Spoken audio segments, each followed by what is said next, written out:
Hello teachers and students. ये words दिख रहे हैं आपको सामने, इसको पढ़ के बताएंगे। कैट। अब इसको अगर मैं आपसे बोलूं, जैसे आप लोग एबीसीडी सिखाते हैं teachers, A for apple, B for ball, C for cat, D for dog, C for cat, तो सी फॉर कैट में इस सी का प्रोनाउंसिएशन आप क्या कर रहे हैं? इसका साउंड क्या कर रहे हैं? इसको तो आप क बोल रहे हैं ना, कैट। सी तो नहीं बोल रहे हैं, सी यानी SEE, सी फॉर कैट। अब सवाल ये उठता है कि अगर आप सी फॉर कैट बोल रहे हैं तो ये ये जो सी का प्रोनाउंसिएशन हो रहा है, ये बच्चों को बताना बहुत जरूरी है। ये कंफ्यूजन बच्चों के मन में आ सकता है। एक बहुत छोटा सा, बहुत सिंपल सा मेथड है कि हर जो लेटर है, जो अल्फाबेट है इंग्लिश के ABCD, अगर उनका फोनिक साउंड हम बच्चों को बताएं, जैसे A फॉर एप्पल, ए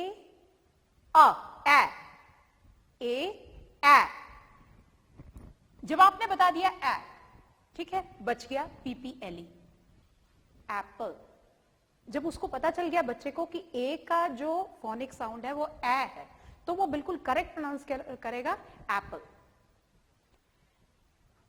ए और ए अंतर आप समझ रहे हैं ना? ए फॉर एप्पल तो ए हो गया। ये बात अगर बच्चा नहीं जानेगा तो ये एप्पल भी तो बोल सकता है ना। ये बहुत साधारण सी चीज है, लेकिन देखिए आप इसको खुद अपने जबान से बोलिए, ए, ठीक है। ए फॉर, हम एप्पल नहीं बोल रहे हैं, एप्पल बोल रहे हैं, ए। अगर हम ए के साथ ए भी बता दें कि इस A pronunciation A, apple, A for apple, A, तीनों चीजें आ रही हैं, कनेक्शन बन रहा है। यही चीज आपको सिखानी है। बी फॉर बॉल, ब, ये जो बी है इसका साउंड ब। ये ट्रिकी, सी कैट, इसका जो उच्चारण हो रहा है, साउंड आ रहा है, वो आ रहा है क, कैट, क एट, क at, cat. C for cat बोलिए, मैं सी फॉर कैट बोलने से मना नहीं कर रही हूं। सी फॉर कैट क्यों है? इसलिए कि ये वर्ड सी से शुरू हो रहा है। ये समझने वाली बात है। सी, इसका फोनिक्स, इसका फोनेटिकल साउंड जो आप लेंगे वो क, at, cat. D for dog, ड, डॉग। एप्पल, ब, बॉल, क, कैट। ठीक है। सी बताइए, आप बिल्कुल निश्चित बताइए कि ये सी है, लेकिन उसका फोनेटिक्स, उसका साउंड, मतलब साउंड उसका क्या होना चाहिए? अगर ये सी के हिसाब से इसका अगर क की जगह ये स होता तो ये तो सैट हो जाता, होता कि नहीं होता? हम इसको कैट बोल रहे हैं ना, तो ये आपको बताना जरूरी है कि ये जो सी है इसका साउंड जो होगा वो क, कैट, क एट, कैट। ड ऑग, डॉग, ड ऑग, डॉग। डी साउंड, डी का ड। मैं ये सब आपको इसलिए बता रही हूं कि ये कुछ ऐसे चुने हुए बहुत ही सिंपल वर्ड्स हैं जो बच्चे शायद सुनते रहते हैं हमेशा, लेकिन इसमें अगर कोई दूसरा ऐसा वर्ड आ जाए जो बच्चे ने नहीं सुना है, तो वो फिर सी, तो सी को क बोलना है कि स बोलना है, ये उसके दिमाग में प्रॉब्लम आएगी। ये एक उसको एक मुश्किल जाएगी पढ़ने के लिए। इसलिए अभी हम आपको एक वीडियो दिखाएंगे जिसमें हमारे सारे जो अल्फाबेट्स हैं A to Z, सबका फोनेटिक साउंड है और बहुत ही सुंदर ढंग से गा के उसको सिखाया गया है। उसमें कोई भी चीज ऐसी नहीं है जो आपको रटवाने की जरूरत पड़े, बच्चों को मगिंग करना, मेमोराइज करना। वो अगर उस गाने को सीख जाते हैं तो वो सारे ही लेटर्स जो 26 हमारे अल्फाबेट्स होते हैं, वो सबका साउंड क्या होता है उसको वो पकड़ लेंगे।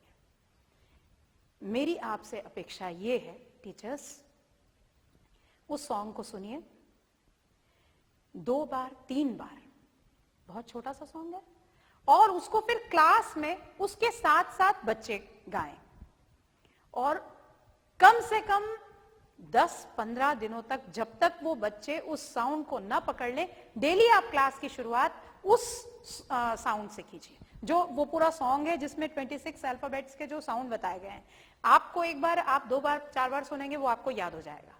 वो चीज आप बच्चों से करवाइए।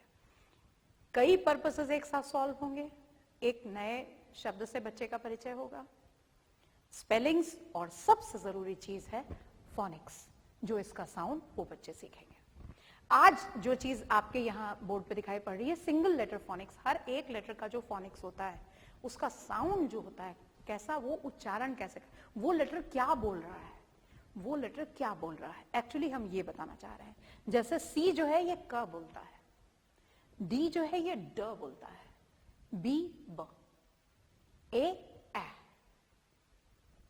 क्लियर हो गया आपको? इसी तरह से और लेटर्स हैं, उस सॉन्ग को अच्छी तरह से देखिए। बहुत जरूरी, इसको ये सोच के कि ये सिर्फ हम बच्चों का एंटरटेनमेंट नहीं है, मैं समझती हूं कि ये बेस है। अगर इस चीज को बच्चे अच्छी तरह समझ जाते हैं और आप इसका पर्पस समझ जाते हैं कि किस उद्देश्य से हम इसको दिखा रहे हैं, तो मैं समझती हूं आपकी प्रॉब्लम सॉल्व। जो रीडिंग वाली प्रॉब्लम हमारे बच्चे नहीं पढ़ पाते, वो नहीं पढ़ने वाली समस्या बहुत जल्दी सॉल्व होगी। क्योंकि इस सिंगल लेटर के बाद हम जाएंगे 2 लेटर वर्ड्स पे, और फिर उसके बाद हम जाएंगे राइमिंग वर्ड्स पे। मैं समझती हूँ 6, 7, 8 की जो आपकी किताबें हैं उसमें सिर्फ राइमिंग वर्ड्स ही भरे हुए हैं, और उसकी राइमिंग, जब बच्चे राइम करने जाते हैं तो अच्छे अच्छे वर्ड को सही राइम नहीं कर पाते, क्योंकि उनको पता ही नहीं है साउंड क्या है। साउंड पे ही राइमिंग होती है, स्पेलिंग से राइमिंग नहीं होती। खैर, उस वीडियो को जब आप अच्छी तरह से देखेंगे तो उसका पर्पस भी सॉल्व होगा, लेकिन उसको समझने के लिए इसको देखना बहुत जरूरी है, और इसको बच्चों को सिखाना बहुत जरूरी है। क्या बताना हम चाह रहे हैं वो चीज जानना बहुत जरूरी है। मैं आपसे उम्मीद करूंगी कि बहुत ध्यान से इसको देखेंगे, सिर्फ एक एंटरटेनमेंट या गाने के नाम से नहीं, इसके साउंड के नाम से। 2 बार 3 बार देखिए, बच्चों से रोज इसकी प्रैक्टिस करवाइए कि हर लेटर क्या कहता है, कौन सा जो लेटर है वो जब बोला जाता है तो किस तरह से उसका साउंड आता है। ये चीज आप प्रैक्टिस करवाइए। उसको अगर आप समझेंगे तो आगे के वीडियो समझने में आपको कोई प्रॉब्लम नहीं जाएगी। तो इस वीडियो को देखने के बाद में, इस सॉन्ग को देखने के बाद में, सारे बच्चे कोरस में एक साथ आप लगा दीजिएगा उस सॉन्ग को, फिर से सारे बच्चे एक साथ गाएंगे, फिर आप बंद कर दीजिएगा वीडियो को, और उसके बाद आप बच्चों से एक बार आप अपने बोर्ड पे लिख लीजिएगा A to Z पूरा जो भी है, A for एप्पल और जो सारी चीजें हैं, और फिर बच्चे वैसे ही गाएंगे जैसा उसमें उस सॉन्ग में गाएंगे। ठीक है, हम मिलते हैं आपसे नेक्स्ट वीडियो।